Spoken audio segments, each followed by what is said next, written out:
The forest was never meant to be his playground. 8-year-old Leo had always been warned. Never stray past the village boundaries.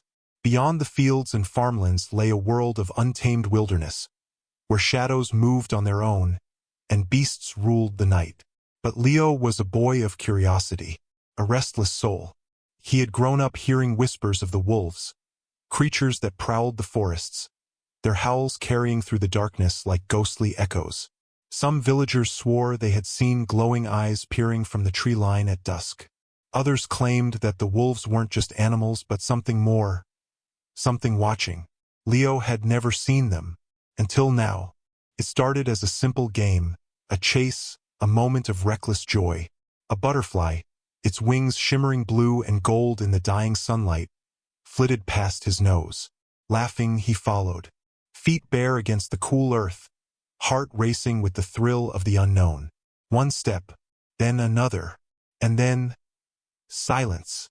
A sudden, unnatural stillness blanketed the forest. No rustling leaves, no birds, just an eerie, bone-deep quiet. Leo stopped, his small chest rising and falling in rapid bursts. Something felt wrong.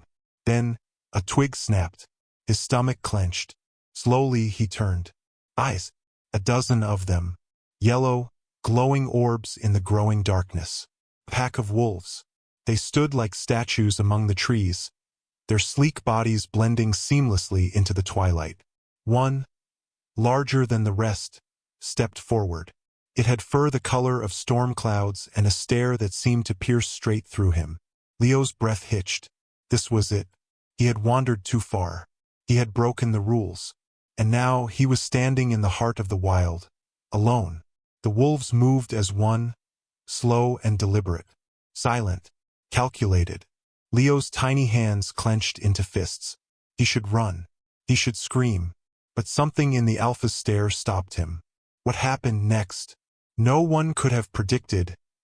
Leo had never been like the other children in the village, where others played safe within the fences of their homes. He dreamed of adventure. While the other boys wrestled in the fields or helped their parents with daily chores, Leo spent hours watching the hunters as they prepared for their long journeys into the unknown. Their bows, worn and weathered, gleamed under the sun, their quivers filled with sharp-tipped arrows. Their faces were marked with experience, strong, silent, hardened by the wilderness. To Leo, they were more than just hunters. They were explorers, warriors, legends. At night, when the village gathered around the fire, the hunters spoke in hushed voices about the deep forest, the endless green sea that stretched beyond their land. It's no place for the careless, one would say, tightening the bandages around his arm. The wolves watch from the shadows. Another would whisper, his eyes dark with memory. They know when you're afraid. The stories fascinated Leo. His mother, however, hated them. They fill your head with nonsense, she would scold, pulling him away. The forest is dangerous, Leo. It is not a place for little boys. His mother was soft-spoken, but her words carried weight.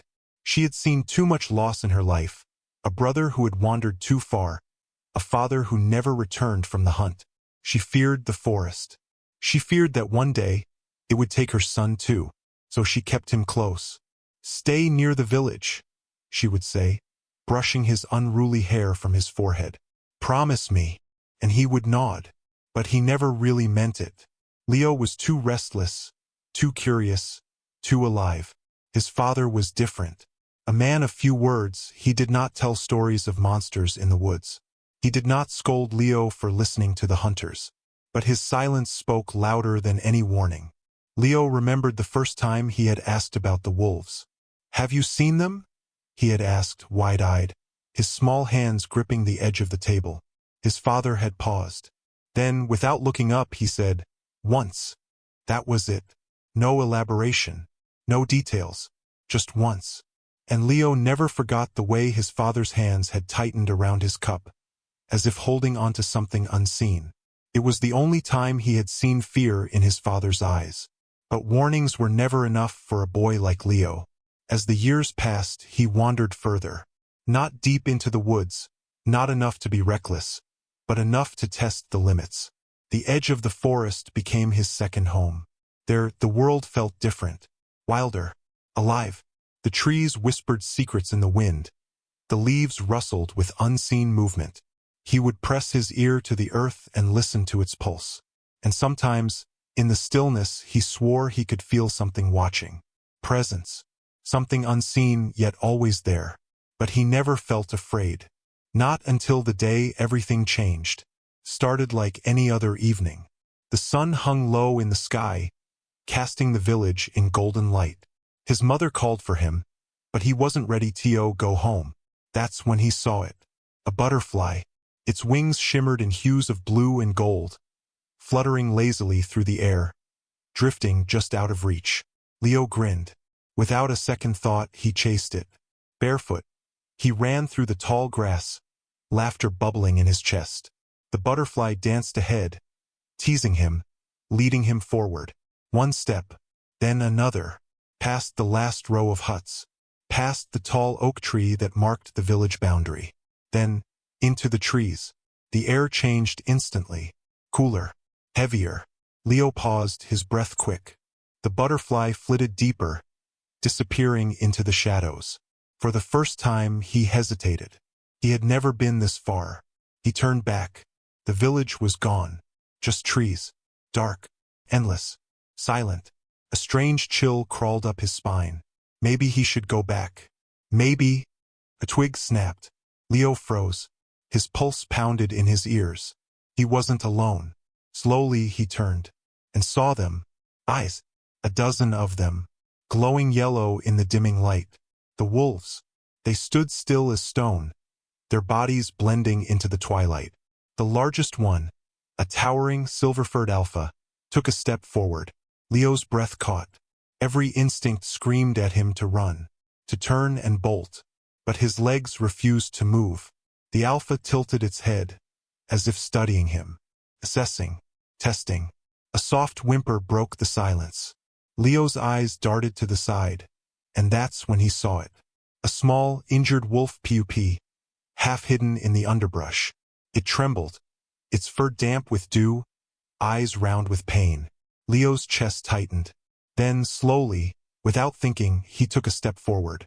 A low rumble rippled through the pack. A warning. Leo stopped. Heart pounding, he knelt, his small fingers brushing the cool earth. The injured pup stared at him. And then, weakly, it crawled toward him. Leo swallowed hard. Then he reached out. The moment his hand touched the pup's fur, the entire world seemed to hold its breath. The alpha's eyes bore into him. For a long, agonizing second, nothing moved. Then, something shifted. The wolves relaxed. The alpha turned, giving a slow, deliberate nod. And to Leo's utter disbelief, the pack accepted him. Leo's breath was shallow. He could hear his heartbeat hammering in his ears, each beat loud in the silence of the forest. The wolves still surrounded him, their eyes glowing in the dim light, their bodies tense, waiting. Yet, something had changed. The moment his fingers brushed the pup's matted fur, the pack didn't lunge. They didn't growl or bare their fangs. They watched. The alpha, a massive silver-furred beast with scars etched across its muzzle, lowered its head. Leo remained perfectly still. He could feel the heat of the pup's tiny body, its shallow breaths coming in sharp, uneven gasps. It was weak, injured, maybe dying. Leo knew what happened to weak animals in the wild. They were left behind, swallowed by the forest. The thought made his stomach twist. The pup let out a soft, pitiful whimper, barely audible, but it was enough. The alpha's ears twitched. The other wolves exchanged wary glances. And then, something unexpected happened. The alpha took one step back. Leo held his breath. Another step. The rest of the pack followed, their movements slow, cautious. Were they accepting him? Leo wasn't sure, but he wasn't about to waste his chance. Very gently, he lifted the pup, cradling it against his chest. The pack didn't stop him. He could feel their eyes on him, watching, waiting, testing. If he made the wrong move, it would be over. If he ran, they would chase. If he showed fear, they would see him as prey. But if he stayed, would they let him live? Leo swallowed hard. He needed to think. Night fell quickly in the forest. The air turned cold, thick with the scent of damp earth and pine. Leo's arms ached from holding the pup, but he didn't dare let go. The pack moved like shadows, silent, efficient. Their leader walked ahead, its silver fur catching the moonlight. Leo followed, every step careful. At first, he thought they would lead him back to the edge of the forest, back home. But they didn't. They led him deeper, deeper into the wolves' territory. Leo knew he should be afraid. But strangely, he wasn't. A strange sense of acceptance settled over him. The pack could have killed him at any moment, but they hadn't. He didn't understand why. Maybe it was the pup. Maybe it was something else. But for now, they had allowed him to follow. And so he did. The wolves' den was nothing like Leo expected. It wasn't a dark cave or a hidden hollow. It was a clearing, sheltered by towering trees, the earth worn smooth from years of use. The wolves spread out, some resting near the edges, others disappearing into the shadows. The alpha stopped at the center, and for the first time since entering their world, Leo hesitated. What now? He still held the pup, its small body warm against his chest. The alpha lowered its head, sniffing the air. Leo didn't move. Then, slowly, carefully, he knelt and placed the pup on the ground. A she-wolf with soft gray fur stepped forward, nudging the pup with her nose. A mother. Leo let out a breath he hadn't realized he was holding. The pup was safe. But was he? The alpha turned back to him. Leo's muscles tensed. This was it. Would they let him stay? Would they force him out? Or worse, would they see him as prey? Then, something changed. The alpha made a sound, a deep, rumbling huff, before turning away. And just like that, the tension shattered. The wolves returned to their normal routines. They accepted him. Leo didn't understand why. But for now, it didn't matter. For now, he was one of them. The first few days were the hardest. Leo had no shelter, no food, no understanding of how to survive in this strange, untamed world. The wolves had their own way of living, a way he had to learn. Fast. Lesson 1. Move with the pack. Leo learned that the wolves never truly rested. Even when they lay curled under the trees, their ears twitched at the slightest sound. They were always listening, always aware. The first time he wandered too far from the den, the alpha's low growl sent shivers down his spine. A warning. Stay close. The forest was dangerous even for them. For him, it was a death trap. He understood. Lesson 2. Learn the signals. Wolves didn't speak with words, but they spoke in other ways. A flick of the tail, a tilt of the head, a low, rumbling growl. Leo watched, learned. He learned that a raised tail meant authority. That bared teeth didn't always mean aggression. Sometimes it was play. And he learned that the alpha didn't just lead with strength. He led with wisdom. The pack moved as one. They hunted as one. They survived as one. And slowly, Leo became part of it. Lesson 3. The hunt. Leo was starving. Days had passed and his body felt weak. The wolves fed on meat. Raw, fresh, dripping with blood. At first, the thought made Leo's stomach churn. But hunger was stronger than hesitation. The first time the pack made a kill, Leo turned away. The second time, he watched. The third time, he ate. It was strange, primal, necessary. And with every bite, every day, he felt himself changing. Not just surviving, becoming. Weeks passed. Leo no longer felt like a lost boy. He was one of them now. The forest no longer scared him. He could hear the shift of the wind before a storm. He could smell danger before it arrived. He could run faster, move quieter. And the wolves? They no longer looked at him as an outsider. He belonged. But then, the village came. One evening, as the moon rose high, distant voices shattered the quiet. Torches flickered in the distance. Leo's chest tightened. The villagers, looking for him. The wolves sensed it too. The alpha stood tall, ears pricked. Leo took a shaky breath. He had a choice to make. Stay, or return to the world he had left behind. The voices grew louder. Leo's heart pounded. He could see them now. Men from the village. His people. Their torches flickered against the trees, casting long, dancing shadows. They were searching for him, and they were afraid. Their movements were tense, weapons gripped tightly. They whispered among themselves, their voices heavy with fear. The wolves took him. They're monsters. If we find them, we kill them all. Leo's stomach clenched. He turned to the Alpha, who stood tall beside him, watching. The pack had already formed a tight circle, ready to protect their own. Him included. They would fight for him. They would die for him. But these were his people, his family. The thought made his breath hitch. His mother. Was she out there, searching for him, crying for him? Did she think he was dead? Leo wanted Tio run to her, but he also knew what would happen if the villagers saw the pack. They wouldn't understand. They would see monsters, not family, and they would attack. Leo turned to the Alpha, his chest tight. I have to go. The words felt heavy, final. The Alpha didn't move. The other wolves shifted uneasily. Leo swallowed hard. How could he explain? How could he make them understand that he wasn't leaving because he wanted to, but because he had to? Would they think he was betraying them? Would they let him go at all? His legs felt frozen in place. The pack had taken him in, taught him their ways, given him a life when he had been lost. But he had another life too. He took a step forward. Then another. The wolves watched. A low growl rumbled from the shadows, but the Alpha silenced it with a single glance. And then, it happened. The Alpha stepped forward and nudged Leo's hand. It was barely a touch, but it spoke volumes. Go! Leo's throat tightened.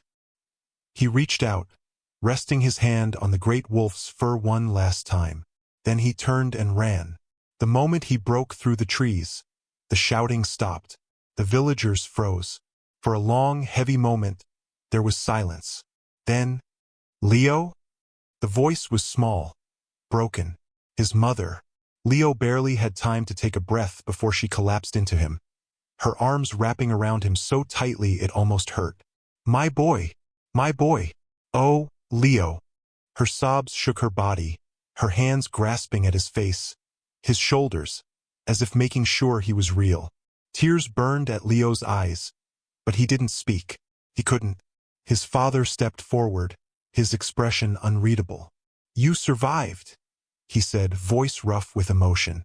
Leo nodded. But behind him, deep in the shadows of the trees, the pack still watched. Their eyes glowed in the darkness. Leo knew they would not step forward. They would not follow. But they were still there, and they always would be. The villagers hurried Leo home, whispering among themselves. Some were afraid. Some were amazed. All wanted to know the same thing. How did he survive? Leo didn't answer.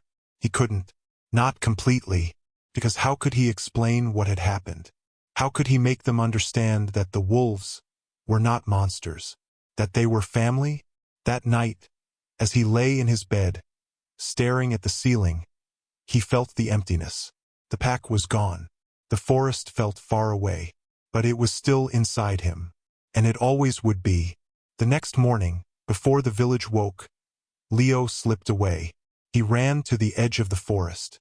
And there, just beyond the tree line, they waited. The Alpha stood at the front, the pack behind him. Leo's breath hitched. They had come. They had waited. He took a step forward. The Alpha lowered his head. And just like that, Leo knew. They understood. He had returned to his world. But he was still one of them. And no matter where he went, no matter how much time passed, he always would be